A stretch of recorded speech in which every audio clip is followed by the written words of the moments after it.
Welcome to another episode of the Military Money Manual podcast. I'm Jamie. And I'm Spencer. And today we're going to talk about the Military Career Starter Loans. Before we dive into it in detail, just remember that the loans like this can be a very good tool to start off your career and launch your financial journey into adulthood, but it can also be a little bit dangerous if you're not careful about it. So, Spencer, as we look at something like a career starter loan, how does this play into our overall journey of financial independence, and where can people kind of learn more about what they should be doing as they start off their financial journey in adulthood with their first big paying job and real job and stuff like that after college? Yeah, so I actually talk about the Career Starter Loan in detail in my new book, The Military Money Manual, A Practical Guide to Financial Freedom, which is coming out in October, November timeframe 2021. You can pre-order it right now on my website, militarymoneymanual.com/podcast. And as soon as it gets back from the printer, I'll mail you a copy of it. And we have a promo code set up, podcast, PODCAST. Trying to remember how to spell podcast there.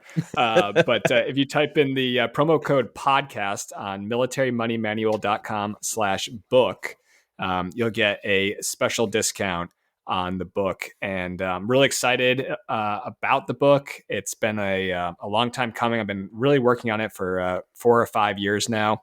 And I'm really excited to share it with the world. It's been through a lot of rounds of editing. Jamie, you were a beta reader, and thank you so much for that. I think it really, a lot of your comments are integrated in the book, and I think you're going to see some lines that I literally just stole right from you. So really excited about really excited about the book, and really excited about today's podcast. So the Career Starter Loan is available from a couple military-friendly banks. One of them is Navy Federal Credit Union, or NFCU, and the other one is USAA. And these are offered to commissionees or soon-to-be commissionees from the Air Force Academy, West Point, Annapolis, Coast Guard Academy, and the Army, Navy, and Air Force ROTC programs, and officer training school OTS or officer cadet school OCS, depending on your branch and flavor. I know for myself personally, I took the USAA loan. Did you take any of the loans, Jamie? Yeah, actually, both my wife and I took the USAA Career Starter Loan before we commissioned. Yeah. And your wife was active duty, right? Yep, she was active duty as well. She's out now, but if anyone is listening to this podcast and they're not in ROTC or at academy, or they have no aspiration of commissioning, or they've already been in the military for a while, is there still something they can glean out of this episode? Is there still some benefit to sticking with us for a little bit? Yeah, I mean, I think there's definitely value to be had here. Because one day, even if you're just even if you're a master sergeant or a some kind of senior enlisted leader, and you're listening to this podcast today, first of all, thank you and welcome. And but one day you might have a young lieutenant that you have to kind of mentor and guide. And I think you can get some good information out of this podcast, or point them to this podcast to give them some advice on whether they should take the USAA or Navy Fed Career Starter Loan, and how they should employ it and use it on their journey towards financial independence. So yeah. I know go ahead. I was just gonna say, yeah, you mentioned that, mentoring others. So a lot of these principles are also just going to apply to any kind of, should I take out debt or not, kind of discussions of what should I do with my debt, or should I take out a loan for this item? So I think it's more applicable than just a USAA Career Starter Loan or a Navy Federal Career Kickoff Loan. Some of these themes will carry out to other conversations you'll have with people around you or that you're mentoring as well. Yeah. I think a lot of times if someone came up to me and was like, hey, I want to borrow $36,000, I'd be like, okay, well, do you need the money? Like, why are you borrowing this money? And I think a lot of military service members see the loan offered and they think, oh, like, I got to take it. And it's like, well, like, slow down. Like, let's think about what you're going to use it for and some of the reasons that you should take it. And is it actually a good deal? So before we get into those kind of questions, Let's just talk about some of the nitty gritty here. So, um, both for Navy Federal and USAA, both companies will require you to be a member, which is I think free for both of them, Yep. and you'll have to join that particular bank, and then you'll have to set up a checking account and have the loan direct deposited into that checking account. And I know for USAA, as long as you have the loan, you have to remain you have to have your military paycheck direct deposited into USAA, or else the interest rate jumps up a lot. And I think that's true for Navy Federal as well. I didn't take out the Navy Federal loan, so a little bit shakier in the details of that one. But I know for USAA, you're kind of locked into the USAA Yeah. ecosystem for the first couple of years of your military life, and that's why they offer the loans. Really, Yeah. is Yeah. they want new new recruits, new service members to be part of their financial ecosystem. But in my mind, it's kind of a win-win because the banks that I'm always recommending to other military service members are, Pentagon Federal, Navy Federal, USAA, Ally Bank, Schwab, Investor Checking. Those are kind of the no fee, the no fee, or any bank that's kind of like waive or reimburse your ATM fees. Those And are the no kind of monthly banks that you want to, fees. and no monthly fees Yeah. exactly. So yeah, and then. Like I said, your military pay has to be direct deposited into the account in order to maintain the low interest rates. And do you want to just go over those in detail, like the interest rates and the loan values that are available both at Navy Federal and USAA? Yeah. So, both Spencer and I are a decade or so removed from taking out this loan. So, make sure you're looking at the Navy Federal and USA website as you start the process of thinking about a loan and applying to get the most current rates and offers. But as of now, Navy Federal, and they call theirs again, the Career Kickoff Loan for Navy Federal is 1.25% interest rate for Academy um, cadets or midshipmen, and that's up to $32,000. If you're ROTC or OTS or OCS, it's 2.99% for up to 25. And just a little disclaimer, if we accidentally say OTS or OCS and your branch does the opposite one, just bear with us. We're going to use those terms primarily probably OTS since we're both Air Force. But if we say OTS, just assume OTS or OCS is the same. And then for USAA, their career starter loan is 0.75% for Academy cadets and midshipmen up to $36,000. My goodness. And I then know. for RTC and OTS, it's 2.99% up to 25. So those kind of the numbers there.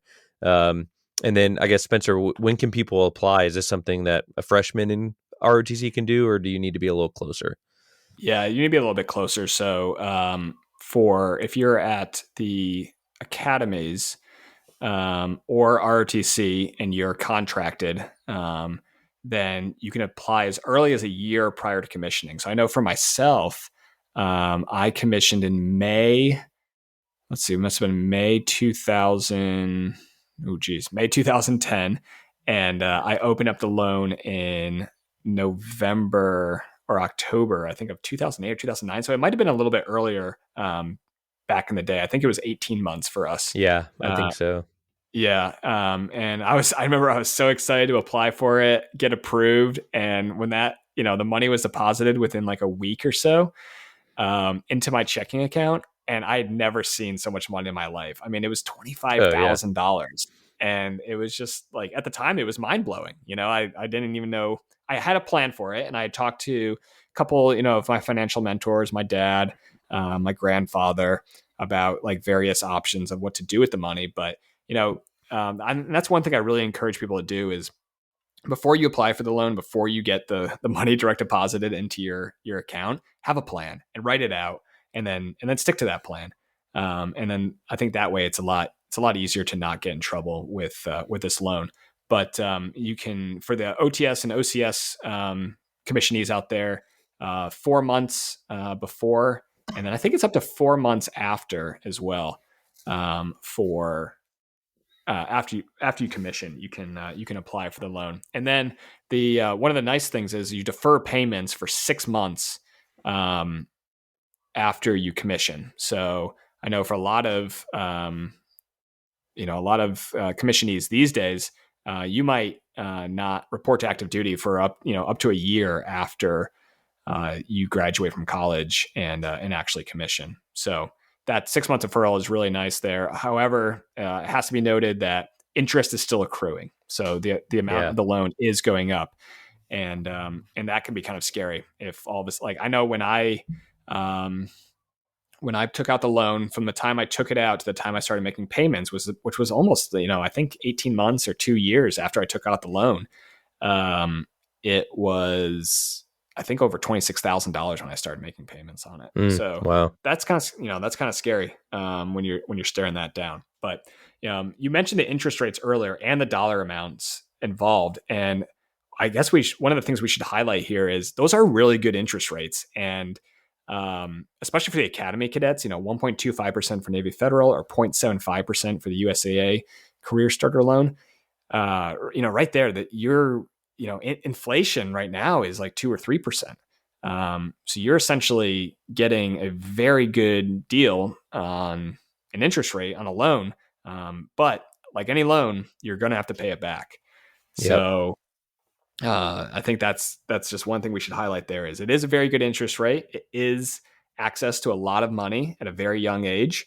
And it can set you up for financial success, but you just have to be careful with how you use it. Yeah, because it's so much money. A great point I think you had about making sure you have a plan beforehand. Because what you don't want to do is see that $25,000 or $36,000 show up in your bank account. I mean, I remember being excited when I was in RDC when my book money came in or whatever. That was Yeah, like $240, and that was a big deal. So imagine how you're going to feel emotionally when you see 36 or $25,000 show up in your account. So don't let that happen to you. We we all I think we all have friends who blew it and then look back with a lot of regret. I also had a friend, and I'm sure this happens more than we want to admit, but something happens their senior year right before commissioning. They don't end up Mhm. commissioning on time or at all ever. So, kind of review your options in the terms of if something happens, whether medically or I get in trouble and I don't end up commissioning, your interest rate's going to skyrocket. You're going to be, you might be back paid. Back charge interest and all this kind of weird things of there is definitely some risk involved um, in taking the loan, um, especially if you do it a year in advance. But it could be a good way to build your history as well, because they will run a credit check on you. If you have a very low credit score and you don't really have anything derogatory on there or you have no history, the USAA and Navy Federal system, like you mentioned before, Spencer, they're using this as a marketing tool to get their hooks in you. And so then you take out this loan, you put some money in your checking account, you put some money in savings account, you use their car insurance, you use their homeowners or renters insurance. Next thing you know, you're a lifelong customer of USA, right? We Right. see the commercials. That's how this is exactly how it happens. Yeah. So just know that it could be a good way to build your history. They're probably going to approve a large majority of cadets and midshipmen for that purpose if they really want to start developing a relationship with you. Yeah. Yeah. So and then, even if you don't have a credit score, you can still be approved for it. But they just so you know, like if you're planning to buy a house, right, right off the get go after commissioning, you might not want that credit check on your credit report, to preserve your credit score. And but for myself personally, like this is one of the oldest accounts on my credit history. It's paid off now, so it's not counting towards my it's not an open account anymore for me because I paid it off several years ago. But it did really establish kind of it was an installment payment, and it went a long way towards, I think, building the healthy credit profile that I have now. So let's move on to, with that kind of background, what are some things cadets or midshipmen can use a loan for? There's so many options, and again, I really have to caution you to make sure you have a good plan and don't blow it all. We'll talk a little bit more about what not to do in a second, but some good options or some decent options may be to consolidate debt or higher interest rate student loan repayments. If you don't have a car, maybe getting a reliable used car that is within your means and isn't too crazy.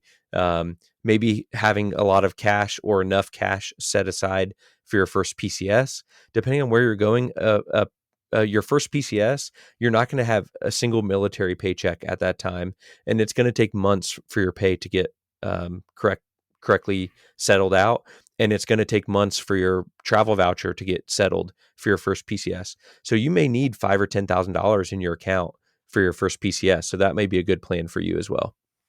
Yeah. So one of the things that I did when I first got the loan, at the time, certificates of deposits or CDs were offering 5% interest rates on 5-year CDs.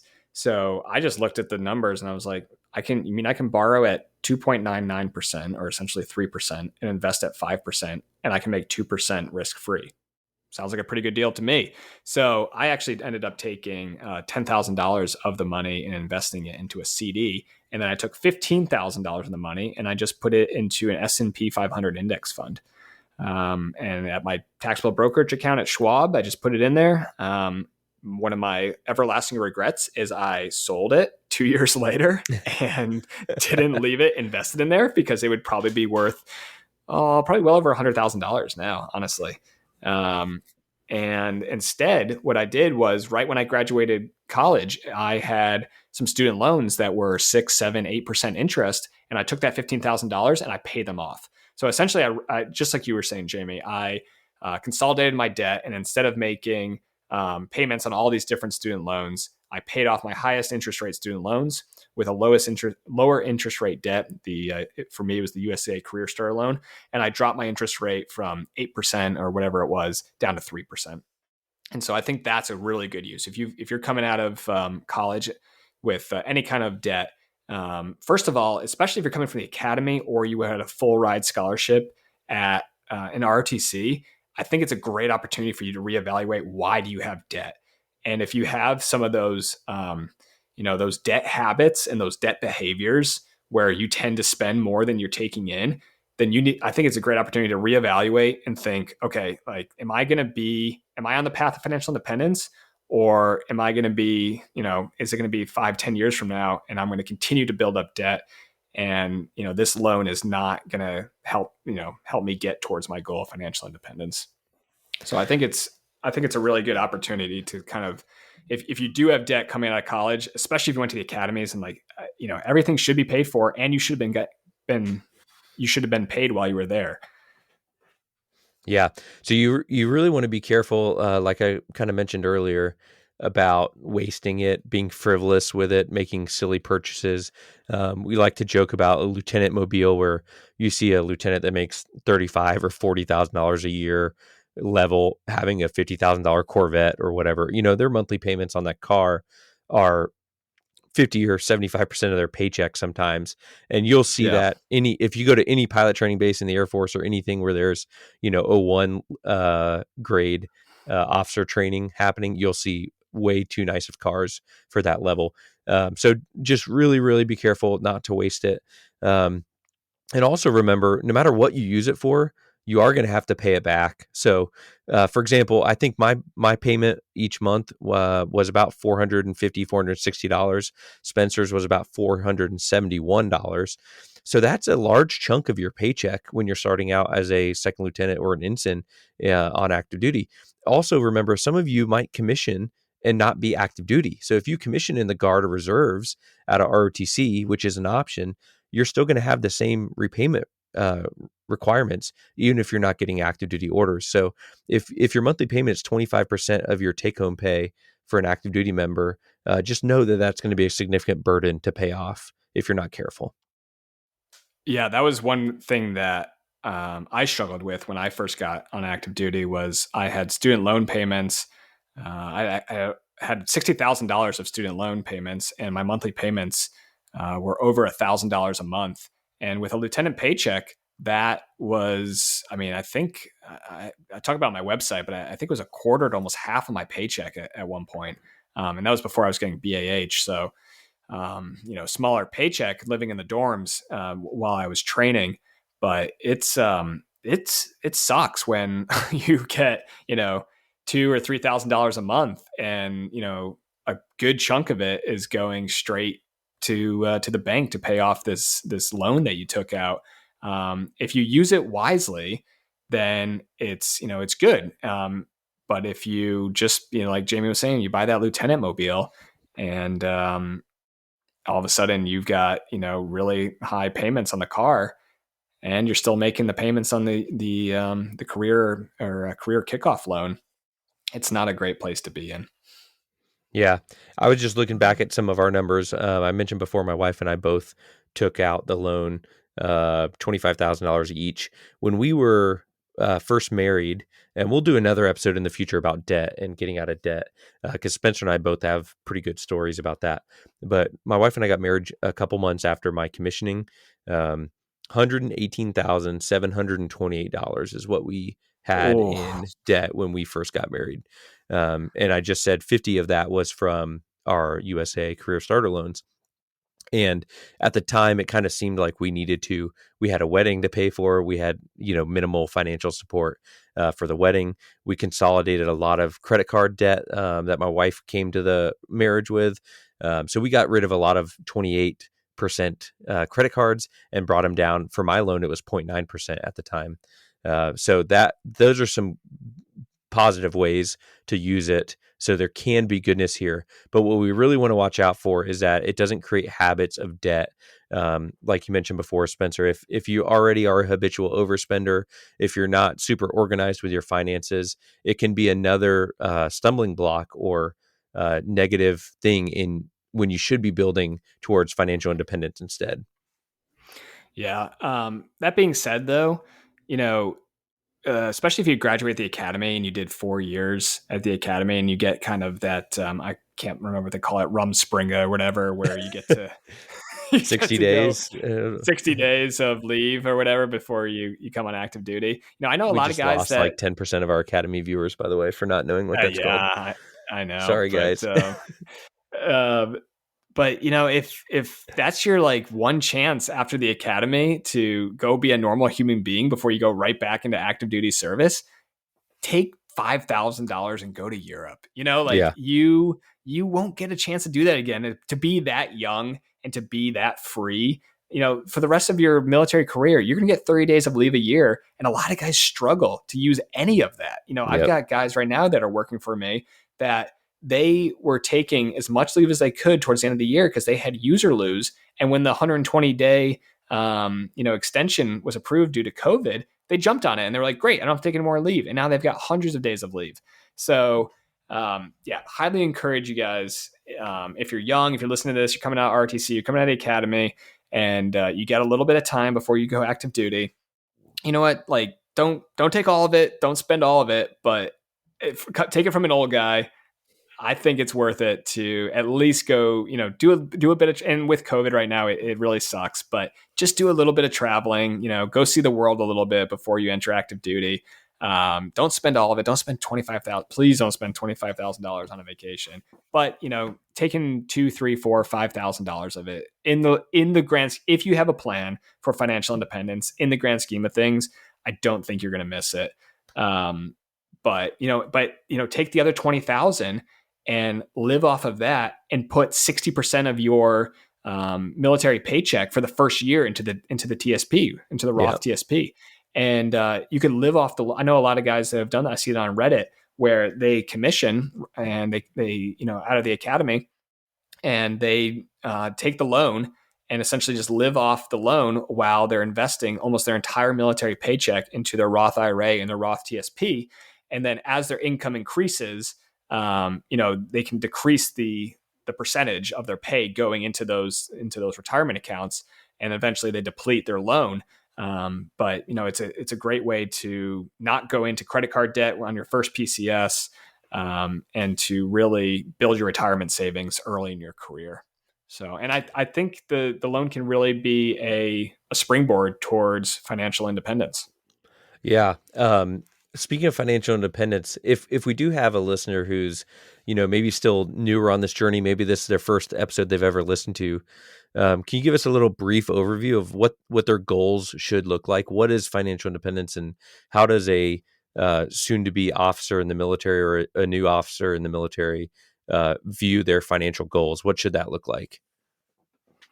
Yeah, well, so I cover a lot of this in my book that we talked about at the beginning of the podcast, the Military Money Manual, and you can pick that up at militarymoneymanual.com/book. Promo code podcast for a special offer. But I think at this point in your career, if you're listening to this episode and you're in RTC, you're in the academies, I think what you should really start doing at this point is educating yourself and figuring out, what is financial independence and what is that going to look like for me? So for me personally, I'm a numbers guy, and essentially I've set my goal to be 25 times my annual expenses.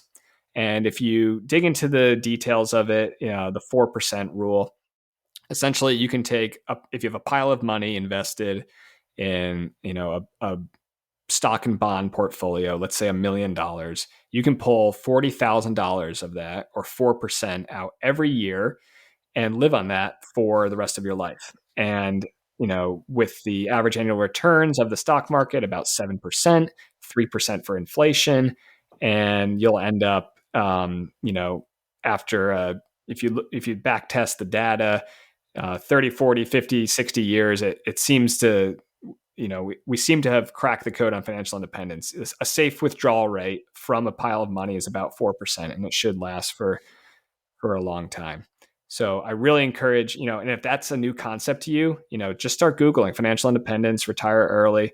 There's a lot of good information out there about it. I've got on my website, the plan that I came up with for financial independence by the age of 40, and that's what I've been investing for the last 10 years. So, I really encourage people to dig into and like take this opportunity. If you're going to take out the Career Starter Loan, if you're going to take out the Navy federal loan, you know, have a this can be the start of your journey to financial independence, to having enough invested assets that you can live off the 4% rule. And take this opportunity while you're thinking about money to start digging into the details of what it's going to look like for you. Yeah, one of the big benefits about financial independence, and again, this kind of a big theme in the book, is having the choice of when to work, how to work, and choose what to do with your time, basically. And in order to do that, you got to kind of free up your money so you can invest it as early as possible. We all know that the earlier you invest money, the more it's going to grow as you reach retirement age. So one of the ways we can free up a little bit of money is by paying off this loan. If you do take it, by paying it off early. Both you and I paid off our loans early, and we paid off my wife's loan early as well. There's no penalty for that with these loans, and so if you do take it, we encourage you to do that. And basically, what then you do is you take that 471 or whatever your monthly payment is, and then what do they do with that money that they've now freed up when they pay off this loan early? Yeah, well, if you take 471 a month times 12 months is about $5,600. Which coincidentally in 2021 is just shy of the $6,000 necessary to max out your Roth IRA. So, one thing I'd really encourage people to do is, well, first of all, max out your Roth IRA while you're paying off the loan. But then as soon as you pay it off, you can just roll those payments into your Roth IRA, max that out, into your Roth TSP, max that out, or into a taxable brokerage account.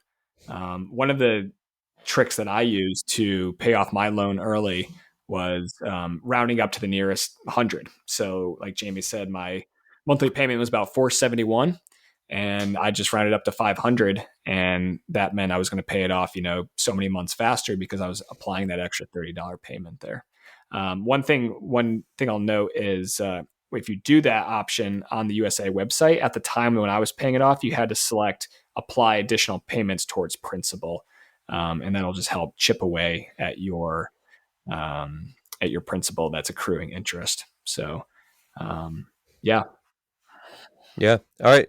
Well, quicker episode today, but we're really grateful for everyone, all of you joining us today on the Military Money Manual podcast. We hope you enjoyed the show and you're enjoying the podcast series overall and learned something today about the Career Starter Loan that USA and Navy Federal offer, for example. Even if that loan is not for you, you're not commissioning soon, or recently that you took away something that you could just maybe give a little bit better advice to someone you cross paths with. If you are finding the podcast useful, thank you for sticking with us. We're just two guys that became friends after being stationed together twice. And we just started doing this because we're passionate about stuff. Spencer's had his website for a while. And one day we were on vacation or at dinner, I forget where. My wife was like, "You guys should start a podcast." And we're like, She "Yeah, did that say sounds like that. a lot of fun." So if you are enjoying it, please leave a 5-star review and subscribe on whatever platform you're listening on. Um, and we just ask that so other service members can find this useful content that we're creating, because we do think it's beneficial and good stuff to pass on. Remember to check out the militarymoneymanual.com and Spencer's free ultimate military credit card course that's on there. It's no spam, 5 days. He'll email you the course completely free, and that'll get you started on your military travel hacking journey. There's all kinds of good information on the website as well for your financial independence journey. Also, one last plug for the book. Check out the Military Money Manual, a practical guide for financial freedom at militarymoneymanual.com/book and use the promo code podcast. Spencer, anything else to say for today's episode? No, thanks a lot, Jamie. And for all of you out there thinking about Navy Federal or USAA Career Starter Loans, Career Kickoff Loans, both me and Jamie took them. And I would say, in retrospect, I'd probably still take it again. I'd make a couple of different decisions. But I think it can be an excellent tool to get you started on your path to financial freedom. But it can also be, debt is always has a hidden danger lurking behind it. So be careful with it. Yep. Thanks for listening, guys. We'll see you next time.